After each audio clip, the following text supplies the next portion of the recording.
Oi, boa tarde, Marcela. Tudo bom? Prazer te Tudo conhecer. já. Prazer te conhecer. Boa tarde a todos, espero que estejam todos bem. Eu me chamo Marcela Cunha e integro a equipe de qualidade da Softex. E é com muito prazer que damos início ao MPS Talks de hoje, sempre trazendo temáticas que estão mudando o nosso mundo coletivamente, apresentando pesquisas e ideias relacionadas à tecnologia e explorando como elas se conectam.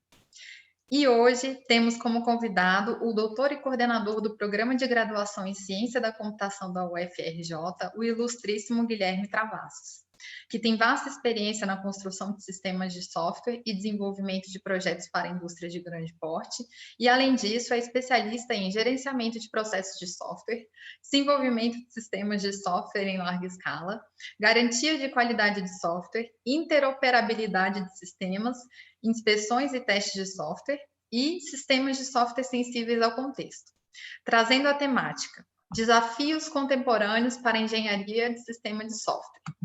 Lembrando que estamos aqui todas as quartas-feiras, às 13 horas, com exibições de 30 minutos. Preparem suas perguntas, pois abriremos espaço para interação ao final da apresentação. Seja bem-vindo, Guilherme. Agradeço imensamente o aceite do convite. A palavra está contigo, uma excelente apresentação. Tá, muito obrigado, Marcela. Obrigado pela apresentação. Boa tarde a todos e todas que estão aí nos ouvindo, os que se dispuseram nessa quarta-feira, 13h, hora do almoço, né, a vir assistir aqui essa apresentação. Eu vou, de uma certa forma, tentar compartilhar com vocês alguma informação a respeito dessa temática, né, que tanto tem nos motivado atualmente do ponto de vista de engenharia, né, e eu vou tomar a liberdade de usar algum material que eu já tinha preparado, que está em inglês, mas obviamente eu vou aqui estar conversando com vocês na nossa adorada língua portuguesa, né, que eu tanto amo. Mas a percepção maior, quer dizer, dessa questão dos desafios da engenharia de software contemporâneo, ela precisa ser tratada numa perspectiva um pouco do nosso cenário atual, né, da nossa vida, da sociedade. Hoje a gente está cercado em diferentes situações, com diferentes contextos, diferentes oportunidades de trabalho, nas mais diversas situações, nas mais diversas oportunidades do nosso dia a dia, né? Nós estamos imersos num conjunto tecnológico, numa disponibilidade tecnológica, né, que, em geral, compartilha um elemento em comum, né? Vários outros, talvez, mas um em comum, em particular, nos chama a atenção, que é software. Né? Software. Nós estamos cercados por software, nós estamos trabalhando com software, nós estamos vivendo à base de software. Né? Eu aposto que vocês têm vários sistemas de software apoiando suas atividades diárias, inclusive a gente está organizando esse evento aqui, né? Tendo esse evento por conta de software. Né? E como é que a gente chegou até aqui? Né? A gente começou relativamente há pouco tempo, se a gente imaginar do ponto de vista de engenharia e da evolução científica, né? A questão do software. A gente começou a trabalhar lá no século passado, né? Na década de 50, 60, evoluímos, então, muito bem no momento, identificamos que precisávamos nos organizar do ponto de vista de engenharia, né? Avançamos ao longo desse período, aprendemos muita coisa, fizemos muitos projetos, desenvolvemos muitas soluções e começamos a entender, né, um pouco mais essa percepção do que seria esse bendito produto, né, que a gente tanto fala e nunca vê. De certa maneira, é difícil dele se materializar de uma forma concreta, como se materializa um automóvel, mas, ao mesmo tempo, a gente conseguiu evoluir bastante, acumular conhecimento, nos organizar do ponto de vista de ter um registro desse conhecimento disponível para ser usado pelo setor produtivo privado, né? Ou seja, por aqueles que não estão no contexto do desenvolvimento, digamos assim, científico, mas que precisam usar os resultados da ciência, que tanto tem nos feito falta, né, nos últimos tempos aqui, né, a falta de uso dos conceitos científicos tanto tem nos causado surpresas, mas, ao mesmo tempo, nessa área de software, nós nos organizamos muito bem e a gente viu surgir, então, esse conhecimento ser oferecido, então, encapsulado, né, tratado de forma que nós pudéssemos seguir um processo de engenharia, um processo de construção de engenharia que nos levasse a transformar os desejos, se eu posso dizer assim, dos nossos usuários, dos nossos interessados em soluções tecnológicas, em absolutamente soluções de software que pudessem ser usadas no dia a dia. Né? Então, assim, de forma geral, a gente chegou a esse ponto. Esses, obviamente, são os sistemas convencionais usuais que nós tanto trabalhamos e temos conhecimento. Né? Temos feito isso razoavelmente bem. Né? A comunidade de engenharia de software tem desenvolvido tecnologias bastante robustas no que diz respeito ao atendimento desses sistemas. A gente tem vários exemplos, várias contribuições da nossa comunidade em relação a tecnologias nessa área, parte de testes, né? Nossos colegas lá de São Carlos, a gente tem muita coisa na parte de processos, a parte de gestão de projetos, ferramentas, ambientes, né? Então, essas coisas todas, elas compõem um arcabouço riquíssimo, né? Riquíssimo e abrangente de oportunidades tecnológicas que, de certa forma, podem ser e são oferecidas através das nossas iniciativas. Então, assim, a gente sabe como trabalhar com essa organização desses processos, a gente sabe como, de certa forma, entregar, né, produzir produtos que são efetivamente úteis e que façam sentido para todos nós. Né? Então, assim, essa questão ela está muito bem compreendida, a meu juízo.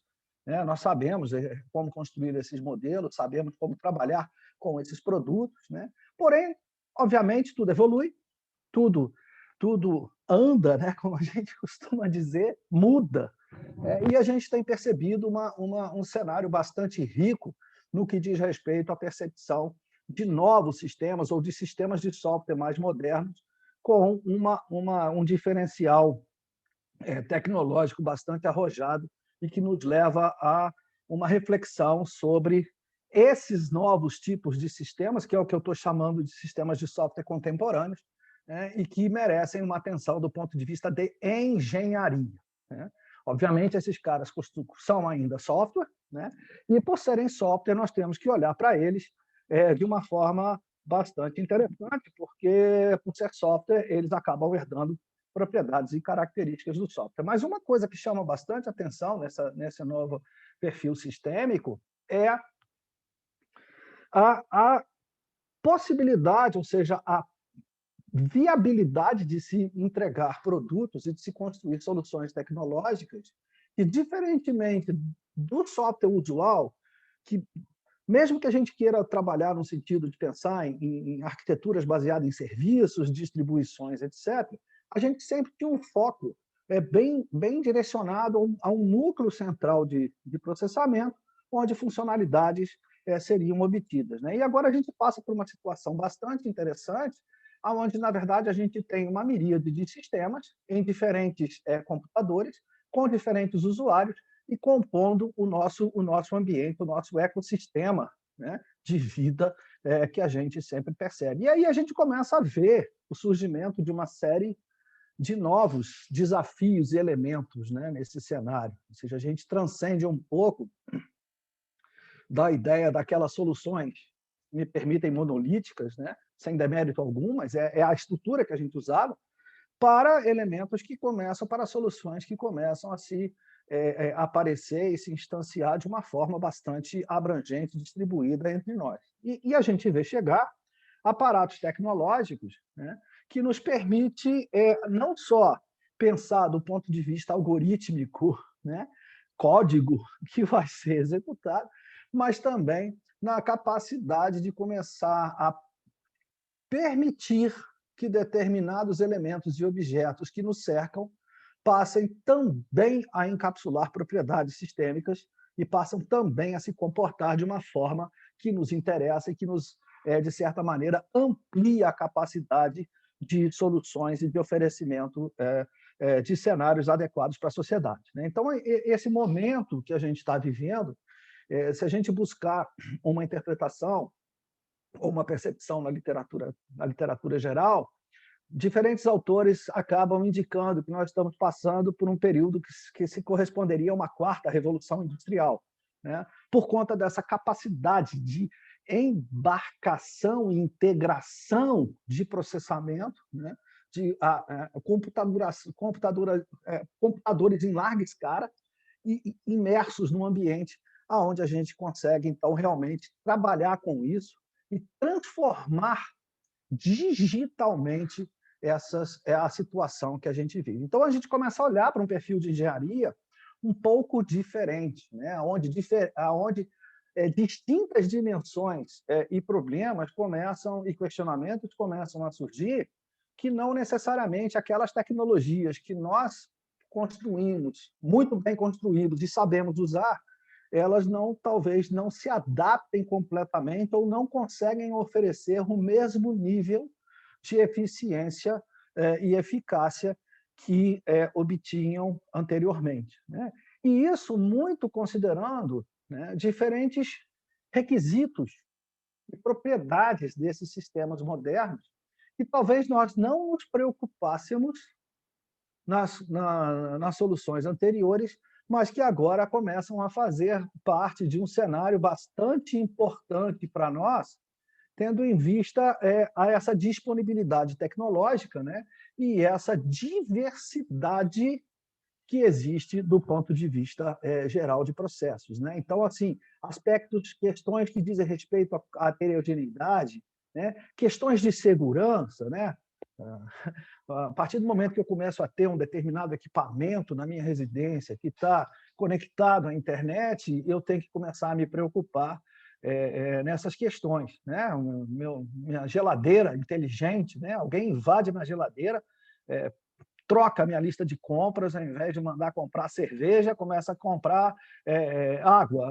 Vai ser um desastre, né? Do ponto de vista geral.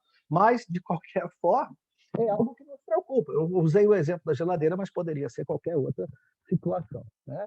E isso nos leva realmente a preocupações que dizem respeito a questões, por exemplo, que estão abertas há muito tempo para nós, do ponto de vista de interoperabilidade sistêmica, que começam a assumir dimensões bastante complicadas quando essa interoperabilidade tem que observar o que está acontecendo nos ambientes nos quais as soluções sistêmicas estão incorporadas e elas precisam trabalhar, né? E isso muito ligado ao perfil de atuação que esses sistemas de software contemporâneos nos abrem ou nos possibilitam de uma forma distribuída, tá certo?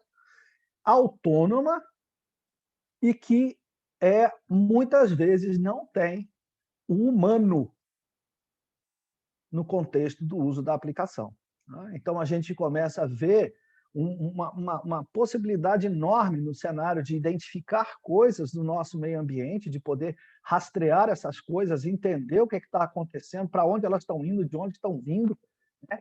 Perceber o que está se passando naquele determinado local, ou naquela determinada situação, naquela determinada instalação. Quero saber se tem oxigênio, se tem o nível de CO2 está adequado num determinado lugar, ou se a velocidade do vento está alta demais num determinado cenário, e, com base nessas informações, poder voltar nesses meus objetos, nesses meus elementos, e provocar algum tipo de atuação, provocar algum tipo de reação desses objetos no sistema. Então, tudo isso é algo que realmente nos traz desafios bastante interessantes, porque, do ponto de vista de engenharia, nós vamos ter que considerar diferentes perspectivas e diferentes cenários, né, de descrição e de trabalho. E é nisso que, eventualmente, a gente precisa se preocupar, porque esses sistemas de software contemporâneos, eles ainda são sistemas de software. E se eles são sistemas de software, eles herdam várias características dos sistemas de software que a gente já conhece, tá certo? É uma evolução. A gente está evoluindo construindo tecnologias com base em tecnologias que a gente já tem, né? E esses sistemas de software contemporâneos, se anteriormente o custo, né, do software estava muito associado ao cenário da engenharia, muito mais do que o código, agora o custo, então, está muito mais dependente desse cenário de engenharia, porque eu não tenho nem sequer como engenheirar de forma completa, pelo menos até onde vai o meu entendimento, e se eu não tenho os meus modelos, a questão da codificação fica muito dificultada, né? Se antes a questão da deterioração sistêmica ela era problemática, né, principalmente devido à questão da evolução natural do software, agora, os modelos que nós temos de construção, eles trazem naturalmente o processo de evolução para o processo de construção, né? Essa coisa do incremental evolutivo, com agilidade, sem agilidade, enfim, não vou entrar nessa seara, porque ela é transversal aqui, né? Mas a gente começa a ter esse problema de deterioração mais elaborado, sendo que a questão do envelhecimento começa também a nos afetar, no sentido de que agora eu tenho vários dispositivos, diferentes computadores, que eventualmente vão ser propensos à falha, né? Componentização passa a ser realmente algo interessante. A gente fez um trabalho bom de componentização nos sistemas passados, mas os nossos componentes sempre visavam um determinado alvo. E agora, como é que a gente vai fazer com esses elementos que são distribuídos, né? E um outro cenário é o seguinte: é sistema de software. Eu aprendi com um ilustre amigo meu, o professor Maldonado, que todo sistema de software falha. E falha mesmo, né? Falha mesmo. E sistema de software contemporâneo falha. Só que tem um problema. As falhas dos sistemas de software contemporâneos, elas nos levam a situações extremamente críticas, né? Que nos preocupam sobremaneira, porque esses sistemas de software eles acabam sendo implantados e usados do ponto de vista sistêmico em várias direções, né? Então, olha só, tivemos várias questões, tivemos problemas interessantes aqui no país. Isso aqui foi, se eu não me engano, deve ter umas 2 semanas, mais ou menos, né? 14 de abril, exatamente. E isso aqui, acho que tem uns 2 dias, né? Ou um pouquinho mais. Então, são situações que nos chamam a atenção, porque, tudo bem, a gente estava fazendo as coisas direito lá atrás, mas a gente continua. Aqui a gente evoluiu e a gente continua tendo problemas muito, muito graves, né? E essa questão toda vem, a meu ver, na direção, claro que tem N outras variáveis de contexto que a gente deveria discutir aqui, mas, para mim, um cenário muito interessante é a falta de qualidade, né? A perda de qualidade. E essa perda de qualidade atualmente nesses sistemas, ela está muito associada à questão da qualidade interna, a famosa dívida técnica, né? Que a gente consegue perceber, né? Mas, assim, talvez ela nos remete a uma situação de dificuldade de processo muito grande, porque a gente evita essa construção, e ela está muito associada à ideia dos defeitos que tem a ver com a qualidade externa. Então, assim, a gente precisa de tecnologias para poder ajudar essas coisas, e esses sistemas eles nos cercam, né? Eles nos cercam o tempo todo, num cenário de automação para a saúde, de fazendas de camarão, de estações meteorológicas, ideia de apoiar pacotes experimentais com humanos que precisam de sistemas distribuídos, né, e precisam estar coletando medidas de diferentes atores, né, ou mesmo num cenário de emergência de Covid, onde a gente tem que rapidamente construir soluções tecnológicas que atendam à necessidade de acompanhamento e monitoramento dos pacientes, tá? Junto a isso, os aspectos de biossegurança para garantir o retorno das pessoas às suas atividades, né? Então, quando a gente olha para esse cenário, a gente percebe essa miríade de problemas, né, de novos requisitos, que nos levam a pensar nas diferentes dimensões. Esses são os desafios. Nós temos dimensões, nós temos preocupações que precisam ser tratadas do ponto de vista sistêmico, né? E que estão muito concentradas na percepção daquelas coisas que são realmente importantes e que a gente precisa cuidar, ou seja, são desafios que nós temos nesse processo de engenharia que a gente precisa efetivamente atacar, né? Então, isso tem a ver com a descrição dos requisitos. Nós precisamos evoluir a maneira como a gente captura os requisitos dos nossos dos nossos sistemas, considerando a ideia desse encapsulamento, né? Oferecer técnicas de garantia de qualidade que efetivamente possam nos ajudar a identificar defeitos nesses elementos, né? Trabalhar com aspectos de segurança, que continua sendo um cenário muito complicado, né? Muito distante, a gente fala disso há muito tempo, né? Mas a gente ainda precisa evoluir bastante no que diz respeito à observação de segurança dos nossos sistemas. Interoperabilidade, que se transformou agora, reviveu, né? Eu me lembro minha tese de doutorado, lá em 94, acho que foi isso, né? Era sobre integração de ferramentas. Naquela época a gente falava muito de ambiente, de desenvolvimento, de integração de ferramentas, e o problema continua de uma forma bastante mais intensa, com um apelo semântico muito mais potente, né? E com a necessidade da gente também incluir a questão dos objetivos de negócio nesses aspectos de integração. E uma questão que tem muito também desafiado a gente é do ponto de vista da sensibilidade ao contexto, né? Esses sistemas eles são sensíveis ao contexto. Então, eles sofrem interferência do contexto, ou seja, mudanças no ambiente que eles estão instalados, né, que eles estão funcionando, levam a uma modificação comportamental. E a gente precisa testar esses sistemas, a gente precisa garantir isso, né?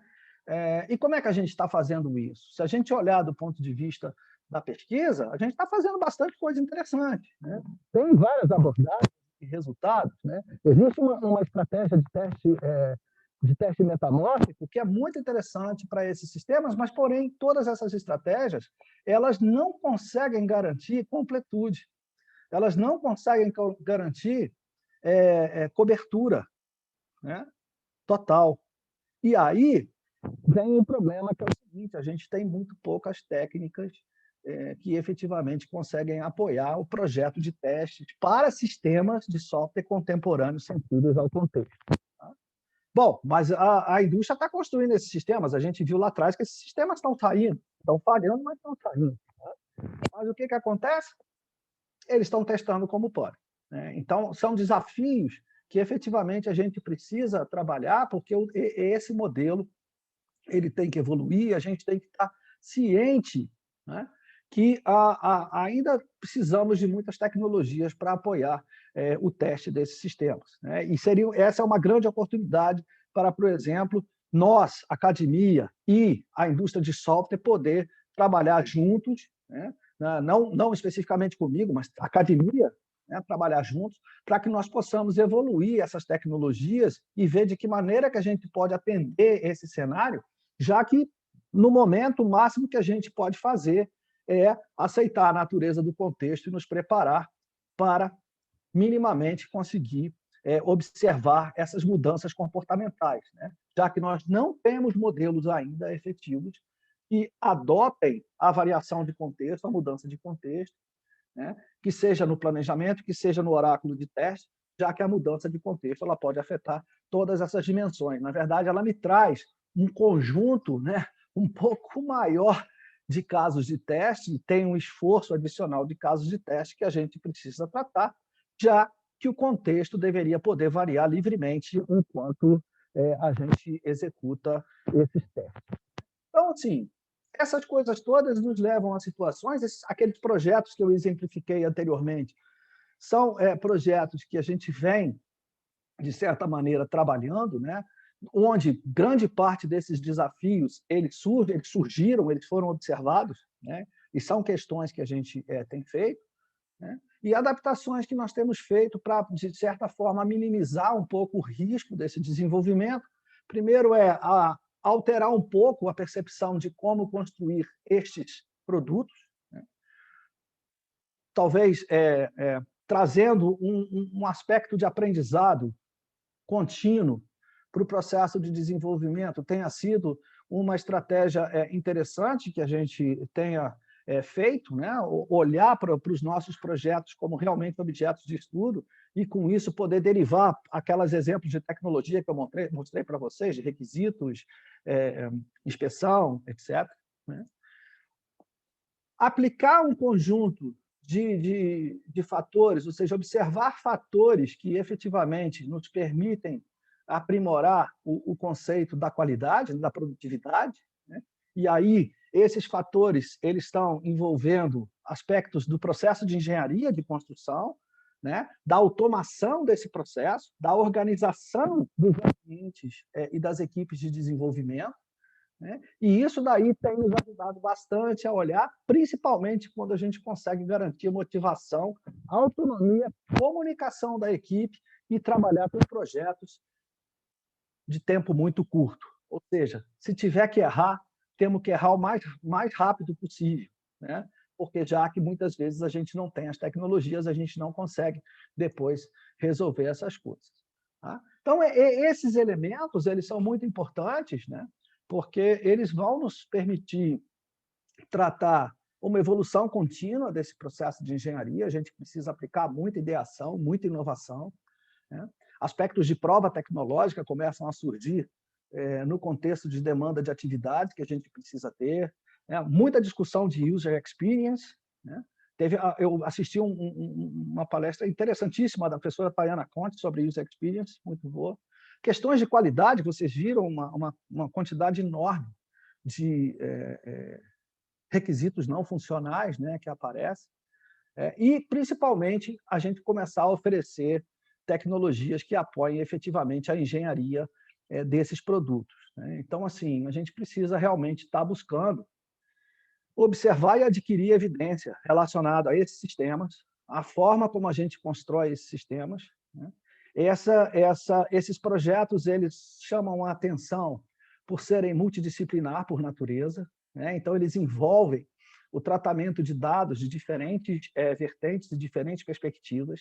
A gente tem muita variável qualitativa para considerar, muita variável quantitativa para considerar, né? É multitemático, tá certo?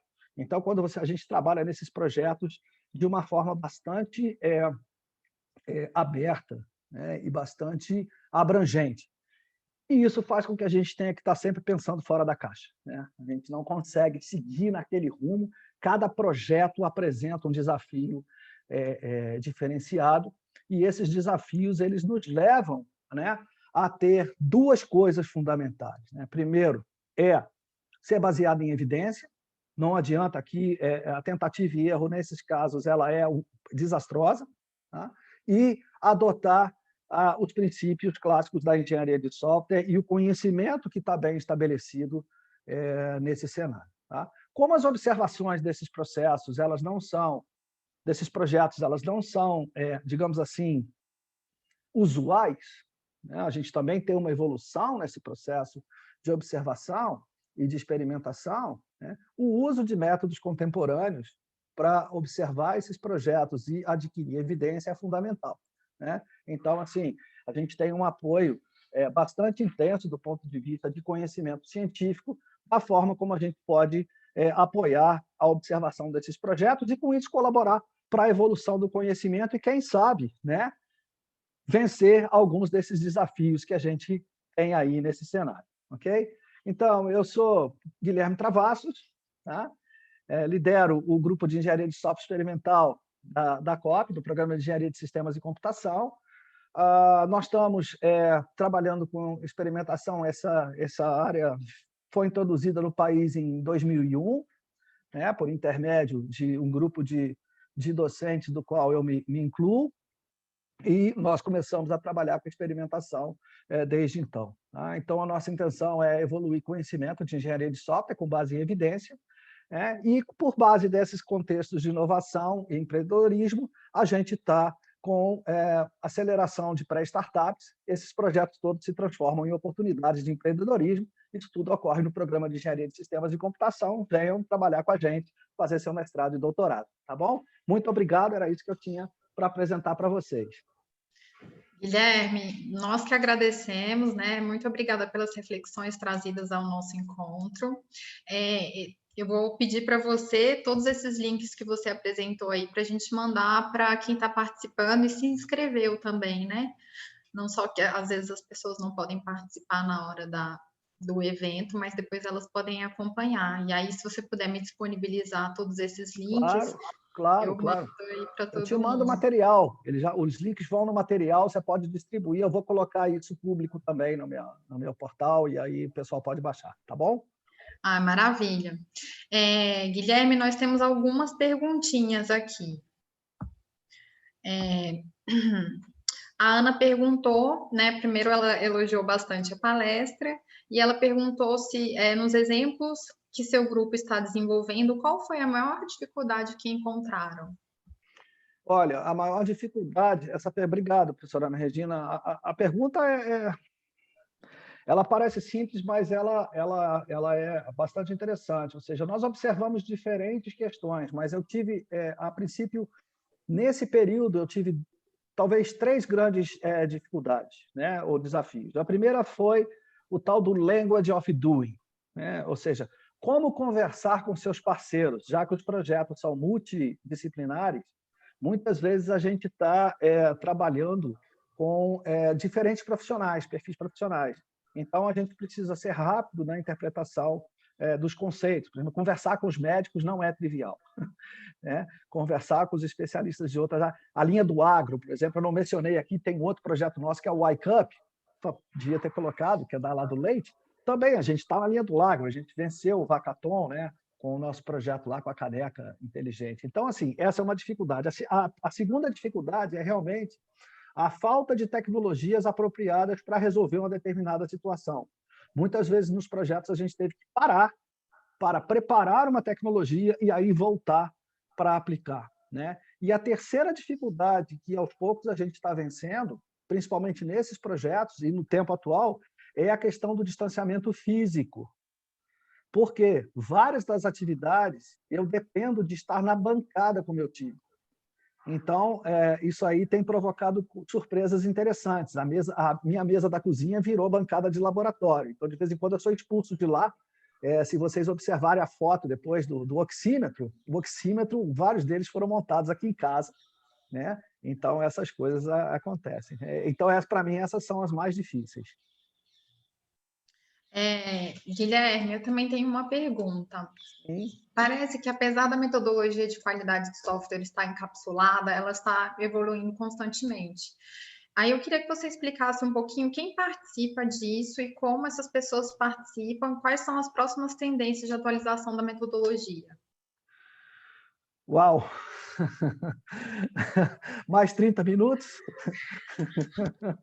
Mas, não, olha só, tem uma comunidade intensa trabalhando. Né? Se você olhar para essa questão a comunidade internacional está trabalhando nas soluções para essas questões. Né?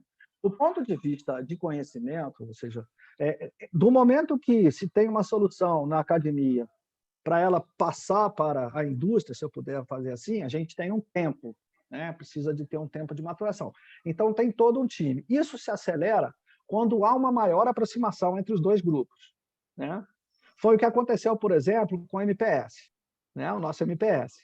O MPS é um exemplo perfeito da Triat, da tripla hélice e da velocidade com que a gente conseguiu evoluir. Na verdade, ele é uma super tecnologia para apoiar a engenharia de software. Ele precisa agora, a meu juízo, evoluir um pouquinho para capturar os desafios dos sistemas contemporâneos. Mas ele não precisa mudar completamente para isso, ele precisa evoluir, como qualquer produto. Né? Então, assim, eu vejo isso. A gente só vai conseguir fazer essas coisas se tiver todo mundo trabalhando. Tá? É uma maneira que eu tenho de resumir a resposta para você. Tá? Tá, eu vou... Só um momentinho aqui. Eu tenho uma outra pergunta aqui. É do Heitor Costa. Se entendi bem, o mercado caminha para essa questão de CSS. O que precisamos fazer para a academia formar profissionais para atender esse mercado quanto a conteúdo? Obrigada. Bom, obrigado, Heitor. Sabia que você ia me colocar numa sinuca de bico, tá? Mas o que a academia precisa fazer é se reinventar completamente. Parar de seguir esse modelo radical e ultrapassado do software que a gente tanto prega, né? E entender que esses projetos eles são sistêmicos, eles são multidisciplinares, multicêntricos, né? E que demandam efetivamente uma participação bastante intensiva de nós. E, para aqueles que já me conhecem, sabem, código-fonte é o que menos interessa. Olha, tá aqui a discussão tá começando a ficar quente. O Ismaili Santos, Smiley. Ismaili, Aham. desculpa. Qual o impacto do CSS no ensino de ES e MPS-BR, por exemplo? CSS vai exigir mudanças? Ah, vai, vai, vai. No ensino de engenharia de software, a gente realmente precisa começar a olhar com mais carinho para, principalmente, a questão de ideação e inovação, né? Com ciclos de Lean bem mais definidos. Então, isso é algo que é importante para nós. Do ponto de vista de engenharia, e o Smiley sabe que eu estou falando dos modelos, porque ele é esperto, ele é especialista nesses modelos dinâmicos. Nós vamos precisar buscar modelos dinâmicos mais elaborados que possam ser ensinados e utilizados, né? E, ao mesmo tempo, no MPS, né? E eu vejo o MPS como uma das grandes contribuições para a engenharia de software, né? Pela forma como ele organiza o conhecimento e disponibiliza o conhecimento, ele vai ter que abrir ali uns espaços, uns slotzinhos para a gente poder colocar esse conhecimento dos sistemas contemporâneos, porque, repara, sistema de software contemporâneo ainda é sistema de software. Então, a gente precisa daquele conhecimento que a gente tem do sistema de software, só que a gente precisa de mais conhecimento. É disso que eu estou falando. Esses é que são os desafios, né? Então, mas eu vejo que o MPS é o nosso, digamos assim, o nosso guardião do conhecimento, né? Então, cabe a gente agora alimentar o MPS e trazer isso para dentro da discussão das salas de aula, né? da academia. Maravilha, Guilherme. Eu queria te fazer uma última perguntinha. Ela já tem foge um pouco da temática. Uhum. Na sua opinião, assim, trazendo de volta aqueles exemplos que você deu lá da Tesla, dos testes Uhum. que ainda não dão muito certo. Aí eu queria saber, na sua opinião, isso seria o preço do aprendizado? De certa maneira, sim. Só que eu não sei se nós estamos preparados ou temos tempo e disponibilidade para poder passar por isso. Porque aquele erro do aprendizado, se você bem percebeu, a gente está falando de vida humana, né? Então, assim, é muito complicado essa questão. Mas, sim, sem dúvida, quanto mais rápido a gente puder ir, menos problema a gente vai ter. E uma outra coisa, assim, a partir do momento que a gente tem tudo à nossa volta está ficando conectado, Uhum. e a respeito do analfabetismo digital, que é muito grande aqui no Brasil, como é que você entende essa segregação que está acontecendo, que existe, e se você consegue pensar em alguma coisa para a gente diminuir esse gap que está ficando entre as pessoas que são conectadas e as que não são conectadas? Tá, dizem que o que a gente pensa, a gente às vezes não pode falar, né? Então, assim, eu vou tentar ser bem light, mas a gente tem um problema de educação fundamental, né, no país. A questão da imersão tecnológica, ela é muitas vezes uma realidade para nós que vivemos em grandes centros, ela não é realidade para outros municípios e outros locais, né? A gente precisa muito evoluir do ponto de vista de infraestrutura básica de TI no país, porque nenhum desses sistemas de software contemporâneos eles funcionam sem interoperabilidade, né? Interoperabilidade é palavra-chave, tá certo? Então, a gente precisa realmente seguir, mas a gente continua discutindo se é 5G, se é 4,5G, se tem. Então, assim, a gente precisa agora, do ponto de vista educacional, nós precisamos agir urgentemente. Na verdade, nós temos um exemplo claro da nossa falta de evolução tecnológica com o que aconteceu com o ensino ao longo desse período de pandemia, né? Ou seja, nós tivemos que manter as crianças em casa porque vários lugares não tinham acesso, não tinha disponibilidade tecnológica, né? Não é nem o custo do equipamento, porque o equipamento não custa nada, mas é a disponibilidade tecnológica. Então, a gente tem muito a fazer. Mas, de novo, temos que pensar fora da caixa. se continuarmos seguindo os modelos clássicos, né? O pessoal de engenharia de software que gosta, né, do waterfall, do modelo cascata, esse negócio não vai para frente, não.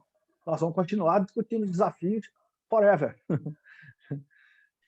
Olha, Guilherme, muito obrigada pelas suas contribuições, foi realmente muito bacana, muita gente aqui elogiando no nosso site a sua apresentação. Eu quero lembrar a todos que no dia 5/5 teremos mais uma edição do nosso programa, com a participação do Rafael Priklandinic, falando sobre o tema Agilidade de Negócios na Prática. Agradeço primeiramente ao querido Guilherme Travassos, que nos presenteou com seus conhecimentos, e a todos que nos acompanharam ao vivo.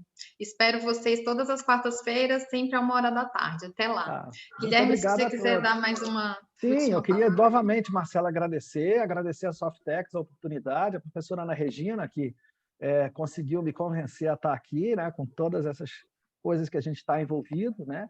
Dizer que eu morro de paixão pelo MPS BR, né? Um projeto que é muito legal. Eu fui apresentado à Softex em 94, pra você tem uma ideia, quando eu conheci o Kival, né? Kival hoje já não está mais com a gente, mas que é um ator fundamental aí nesse processo. Então, eu queria, de novo, agradecer. Foi muito bom estar aqui, a gente continua na ativa, né? E muito obrigado pelo carinho de todos e todas aí com as perguntas, né? Eu sei que alguns tentaram me provocar, eu já os conheço, mas está tudo bem, está no controle. Tá ótimo, tá, pessoal. Obrigada, viu, Guilherme? E a gente se encontra numa próxima. Valeu, um abraço, Marcelo. Tchau, pessoal. Tchau, tchau.